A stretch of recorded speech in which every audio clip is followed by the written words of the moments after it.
Broiler కోళ్లు 42 రోజుల్లో market బరువుకు చేరతాయి. తిన్న దాణాను బట్టి బరువు పెరగాలి. దాణా వినియోగం ఎక్కువగా ఉండి బరువు రాకపోతే రైతుకు నష్టాలు తప్పవు. దాణా యాజమాన్యంలో రైతులు ప్రత్యేక జాగ్రత్తలు తీసుకోవాలి.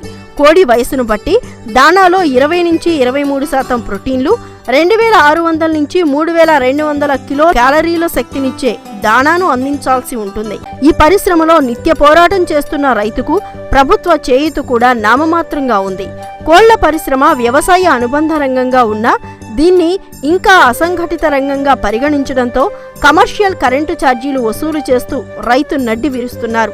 దీనికి తోడు హేచరీలు, దాణా, మందుల కంపెనీలపై ప్రభుత్వ అజమాయిషీ లేదు. దీంతో అందిన కాడికి రైతులను దోచుకుంటున్నాయి. 2-3 ఏళ్ల క్రితం హేచరీల నుంచి వచ్చే పిల్ల ధర 15 రూపాయలు ఉండేది. ప్రస్తుతం 30 నుంచి 40 రూపాయలు వసూలు చేస్తున్నారు.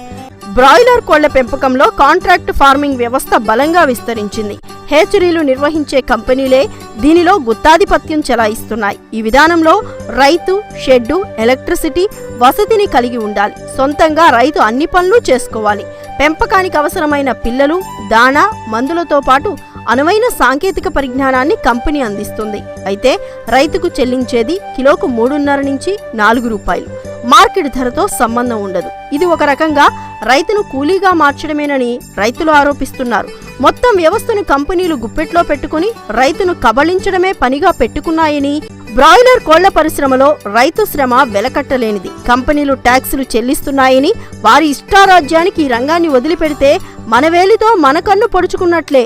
ఎందుకంటే ప్రభుత్వం ప్రజల్లో భాగం. లక్షల మంది చిన్న సన్నకారు రైతులకు ఉపాధి లభిస్తున్న ఈ రంగంలో దళారీ వ్యవస్థను అరికట్టి సరళీకృత విధానాలు, పటిష్టమైన నిబంధనలతో రైతు ప్రయోజనాలను కాపాడాల్సిన బాధ్యత ప్రభుత్వంపై ఎంతైనా ఉంది.